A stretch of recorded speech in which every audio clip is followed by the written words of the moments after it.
Welcome to She is Resilient, a podcast for women on their healing journeys who are ready to start living their most authentic and empowered lives outside of survival mode. I'm your host, Tatiana, trauma and somatic therapist, as well as a holistic coach, and I'm on a mission to help more women heal their nervous systems. Each week, me and my guests are going to get real and vulnerable about the experiences that led us to becoming the empowered and resilient women we are today. You'll leave this podcast with the skills, knowledge, and inspiration to start creating the life you deserve. Because if another woman can do it, so can you.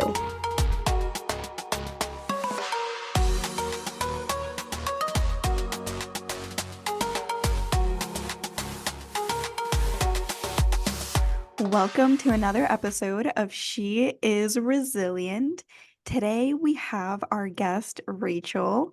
Rachel, do you want to introduce yourself and tell us who you are and what you do for a living? Sure.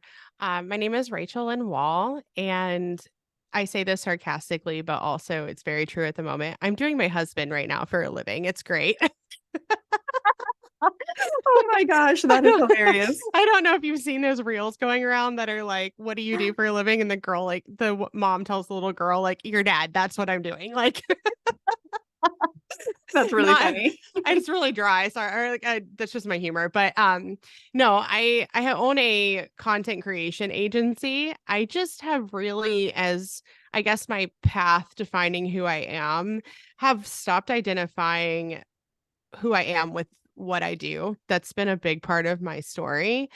And I'm just living life right now. And I know that's like, if I would have heard myself say that 2 years ago, I'd been like, "Okay, tune out. Shut up, lady." Like, bleh, that's not at all what I wanna hear from someone. I want the, like, strategy and the how and all of the things, but really, how I've gotten to where I am right now is not through doing much of anything. It's Mhm. just through being who I am. And so I guess if I had to identify with some sort of a doing category, I would say I'm a serial entrepreneur. I love building brands. I love podcasting. I love working with other creatives. And I'm just kind of finding my place in the world right now. I love that. So tell us a little bit about your journey and how you became this current version of you. Yeah. So I have been an entrepreneur, I guess, for as long as I can remember. Mhm. There was a season in high school where I did like the jobs that typical high school students do, the lifeguard, work at the retail location or, the mall or whatever. But I learned really quickly that I have a limited amount of time. It's actually the same amount of time that everybody else has, and I needed a lot more money than what I was making. I worked at Fashion Bug back in high school. I made $5.85 an hour, and I knew that that was barely enough to fill my car up. So I needed to find something that was going to give me more cash in exchange for my time. And so I learned how to be successful in network marketing. I actually sold Tupperware under my mom's name while I was in high Wow. school. Wow. And kind of just, until I turned 18 and I could set up my own account. You had to be, 18 before you could sell. And so I did that all through high school. And in college, I switched over to a jewelry company that's no longer in existence. It was called Premier. But I did network marketing pretty much all the way through and got into not so much network sales. I got more into insurance sales as I became, more of an established adult, and really leaned into that relationship building and what it means to be a solopreneur. And then from there, my husband and I did concert promotion. I went to cosmetology school, became a hairstylist, and really just built up service-based businesses. And then in 2021, I was involved in a really bad car accident. I was T-boned by a half-ton truck, Wow. and in the process of all of that, some autoimmune conditions that were underlying kind of came to the surface, and I lost my ability to do hair. My joints and hands no longer let me do that. And that was really when I learned, holy cow, girl, like you have based your entire identity around selling something to someone and being the cash cow in your business. And when you're not working, you're not making money. So there's a problem. Mm-hmm. So from there, I started my branding agency and content creation agency. Mm-hmm. And through months and months of burnout and coaching services and retreats and all of the things, I really had this period last year. The beginning of 2023, things really got set into motion. And that's where I learned about human design. I learned about, astrology and really tapping into like who we are and not so much just focusing on the strategy piece. And Mm-hmm. that played a big part. It was honestly like really life-changing to learn those systems Mm-hmm. and learn that we are so much more than what we do or who we serve. Yeah, absolutely. So tell me a little bit about what that journey was like for you, learning about human design and astrology and how it impacted you and what you started to see inside shift. Yeah. So, I am a projector. I don't know if I'm a your projector audience too. okay. Mhm. If your audience is super familiar with human design, but, I actually did a podcast episode on it with a chart interpreter a couple of weeks ago, um, because that was like it has played such a huge part in my life. It's one of those things like once you understand who you are, not just on what the human design chart says, but you really take in and get a really good grasp on like what your values are and what you actually want, how you see the world. Like once you're able to really get a handle on that and then you couple it with things like am I meant to have a consistent schedule, not have a consistent schedule? How am I meant to work? What is the best way that I interact with others? And there's all these little variables that it's like intuitively my whole life I've had this I'm a God girl, so like this Holy Spirit kind of fire of like, don't do that. They didn't ask your opinion, don't give it. Mhm, mhm, Or this, these hits of like, oh, you're really tired. Your body is really tired. Maybe you shouldn't go sign up for that thing. Like these little intuitive hits that I continue to ignore. And I like to say that like God gives us these moments where he kind of like whispers it at us and then he raises his voice a little bit. And then sometimes he uses a truck and literally just hits us with it to make us stop doing mm, all mhm, of those things. So really learning those systems and coupling it with what I knew, I guess, like somatically to be true, um, really allowed me to take a step back and look at what is working, what's not working, and then stop spending so much time building what everybody else wants and building my business around that mhm. and really focus on building my external things around what I want and what, is going to work best for my lifestyle. That has been like the biggest takeaway that I've had with human design.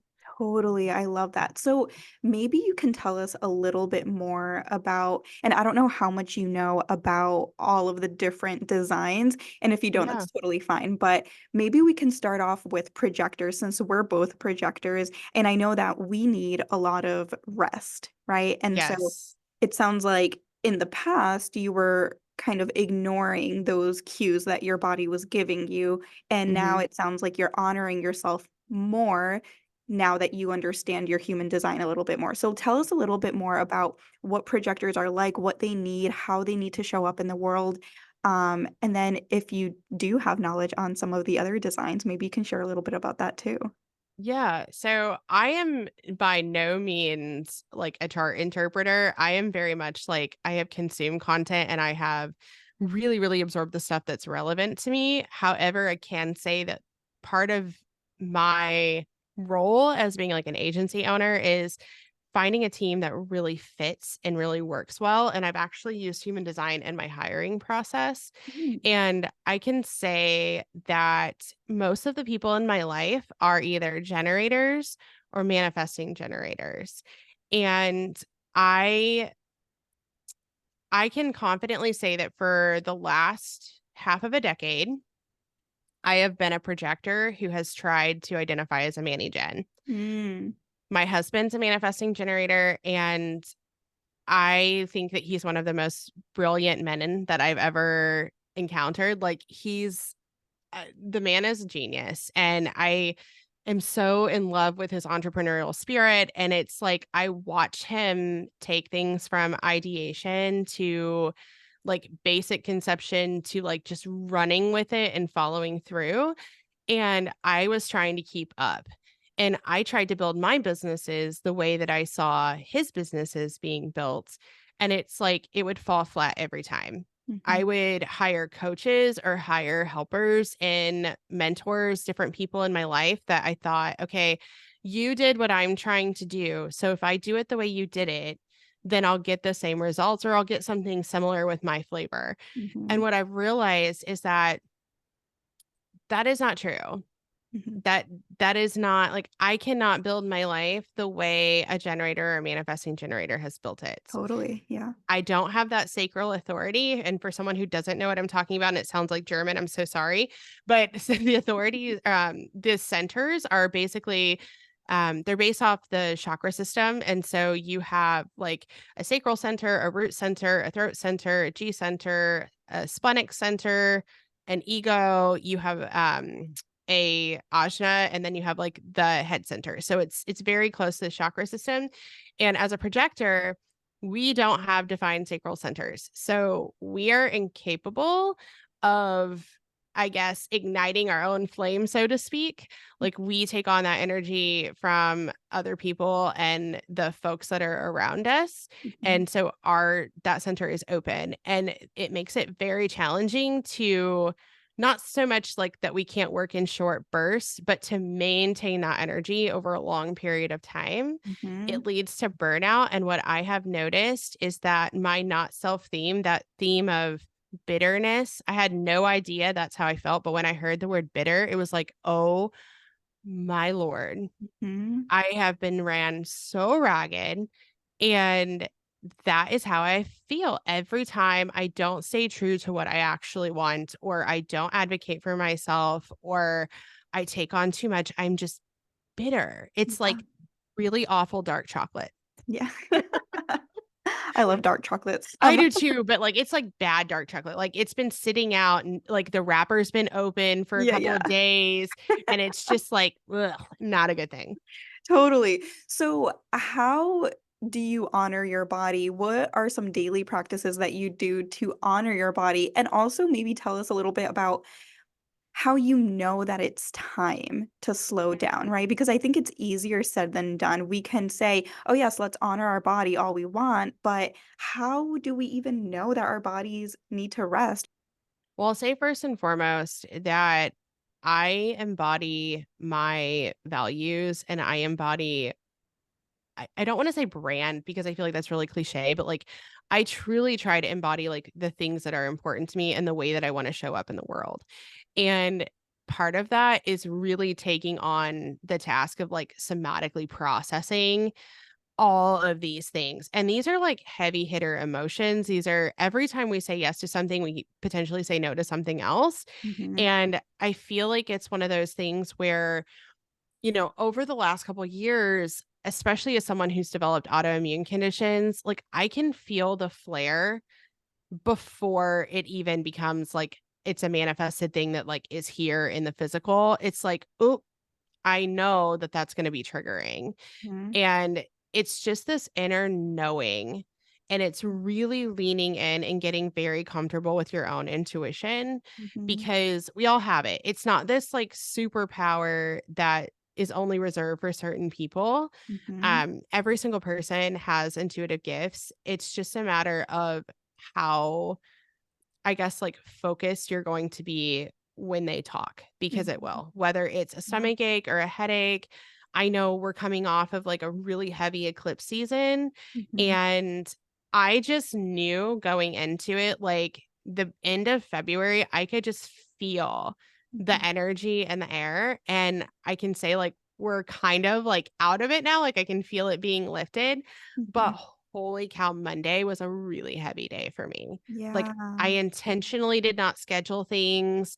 I was very, I guess, what's the word I want to use? I was very discerning in how I set up my calendar. So, Mhm. like, when I work with people, and ironically, not ironically, a lot of the folks that I've worked with, like, they have similar health conditions. And it's like, girl, you know that when you do too much, you feel awful. Mhm. So just put a hard boundary there. Just put a Yeah. hard stop and start there. Just make sure that you're honoring yourself first, and you're honoring the cadence and the schedule that you need to have to be able to function at your highest self. 1000%. And it sounds like you're really connected to your body because when we're disconnected from our bodies, it can be really hard to notice what our body is trying to tell us, right? And so Mhm. you're saying like stomach aches, right? Or other symptoms that you're noticing. Our bodies are always trying to communicate with us, right? But if we're not connected to our bodies, then we're not really going to know what it is that our Mhm. body needs. For sure. Like, I think a lot of times it feels really weird because I think there's this like stigma or something that happens. I don't know. My experience, I grew up in a really rural town, and there were always those wonky yogis out there that were doing their thing. And it was like, it's almost like when you think about like going to like a tent revival, like they're gonna make me eat a live chicken or something. Like, you don't know like what what's going on. But it really wasn't until I allowed myself to do somatic exercises and really like I started booking retreats. Retreats are now my favorite thing ever. Mhm. I try to go to several a year where a lot of them are somatically focused, and it gives me the opportunity to do like yoga or to like gyrate around in the yard and just Mhm. scream it out, like stuff that Mhm. like on paper, if I saw somebody or like a video, if I saw somebody doing that, I'd be like, what in the actual, like what mushroom did they eat? What happened? Like, Totally. but it does make a difference because then you're able to really feel. I know there have been moments that I've looked back when I've been at those places, and it's like I could literally feel that trauma just being released. And Mhm. it's a really beautiful thing to let that go. I can honestly say, like, there are some nude retreats that I want to try that are like moonchild, like sleeping in a hammock out in the mud, like full on, because it pushes me out of my comfort zone, and it just really allows you to like trust yourself and really deal with the stuff that we've like stifled and stuffed down for so long. Yeah, totally. Totally. Yeah, that's really cool. And I'll get really wooey and I'll say, like, even more so than what my body wants, like, I think my mind and my soul are contradictory a lot of the time. The world we live in is so noisy. Like, it's so Mhm. noisy. And I think a lot of times as like entrepreneurs or as creatives or really just as people in general functioning out there, we look at social media and we see things like, this is what you need to do to sell this thing. This is what you need to do to be a better mom, or this is how you get more organized. Like, we are flooded with information that people have never been flooded with before. And Mhm. it just creates this like heightened, awful state of comparison Mhm. and anxiety and loudness. And I really think when we take these breaks or we schedule in time to just sit in the silence, and I'm a talker, so it's very, very hard, but to just sit in the silence and be with ourselves and really unpack and process things, it's like, "Oh my gosh, I don't have to do all of those things. I don't have to be all of those things to all of those people. I truly can live the experience that I want to live Mhm. and feel totally safe and content." Like, I don't have to have all those things. No, right. So tell us a little bit more about what resilience means to you and how other people can create resiliency in their nervous systems. So I will say that for me, I I don't know what it is, but like I have tied resiliency to advocacy, Mhm. and it is a self-advocacy, and it is a this feeling and knowing of loving yourself unconditionally, to know that like whatever comes your way, whether it's an event or a person that comes in or goes out, like whatever the situation is, like you are unconditionally loved and supported. Mm-hmm. And you are equipped with every single thing you need to be and have everything you've ever wanted. Mm-hmm. And that comes from within. For me, I've mentioned it before, like it's a God thing for me. Like I feel very empowered. Um, to know that I'm okay. Mm-hmm. It doesn't really, not that I'm inviting in, the opportunity for, some catastrophe, but whatever it is, I know at the end of the day, I am going to be okay and I'm going to be good and it's Mm-hmm. all going to work out. And I think that knowing has brought me so much peace Yeah. because for so much of my life I didn't know that. Mm-hmm. And once I started embodying that truth and once I started believing and owning that, it opened so many doors Mm-hmm. for not just opportunity but for just peace. Mm-hmm. And this, like, it's almost like a launch pad. It's like, okay, if that's the floor, then I can only go up from here. Like the Mm-hmm. circumstances around me, Mm-hmm. just give me another opportunity to advocate for myself and for the truth of that knowing. I have always identified as I'm a practicing Catholic, and I've always identified as knowing kind of like my truth through Christ in that aspect. Mm-hmm. The problem that I had is that I felt so conditioned to the way that we should live, not so much by my faith, but by the world. So Mm-hmm. it's like, even though I knew all of those things to be true through God and through what I believe and know to be true in my faith, it's almost like it was diluted because of worldly circumstances. And so it, when I learned human design, I learned, oh my gosh, like I don't have to earn the way everybody else earns. I Mm-hmm. don't have to work the way everyone else works. I don't have to, you know, it just so happens that in my chart, like I function best with consistency. So having something standing on my calendar for me every single day and honoring that changes the entire trajectory of my day. Mm-hmm. And so it wasn't until I started implementing those things and until I started owning, okay, Rachel, your body really is telling you these things. Like these hits are coming from within, and you have to make a change, or you're going to end up like I was crippled in pain. I could not use my hands. Mm-hmm. I was fainting all the time. Like I was very, very sick throughout most of 2021, 2022, especially after the accident, it kind of peaked. Mm-hmm. And it wasn't until I learned to just get quiet and stop that, oh my gosh, like there are self-regulatory things that I can do. There are ways that I can cope and manage and be a participant in the world and not have to partake in all of the difficulties, struggle, pain, all of the things that like the world puts on us or says like, you have to work yourself to death and that's a badge of honor. Like I don't have to own Mm-hmm. that anymore. And that's been a Yeah. huge game changer. Yeah, amazing. Rachel, thank you so much for sharing your story with us. How can people reach you? How can they connect with you? Yes, thank you so much. It's been really fun. I actually have a podcast called The Pulp, and it is really focused around just embodying who you are. Sometimes we do really cool guest interviews and we share stories, a lot of like walk-in talks with me kind of chatting it up about what's going on in my life. So, that's one way to reach out. I'm also super active on Instagram. I truly mean it when I say send me a DM. If I get one of those, we're friends automatically. And I just want to be another not so much voice on social that's adding to the noise. I want to be someone that's really there to help, guide through whatever junk you're going through too. So Mhm. Amazing. definitely Insta's the best place. Amazing. Thank you so much, Rachel. Thank you so much for joining me today.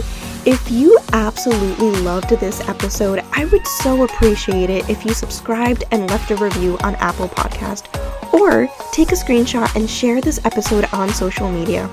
Don't forget to tag me at tatiana.holistic.coach. The more nervous systems we reach, the more generational cycles we break, and the more we contribute to a kinder and safer world. And if you're looking for somatic healing services, send me a DM and I'd love to chat on how I can support you. I'll see you in the next episode.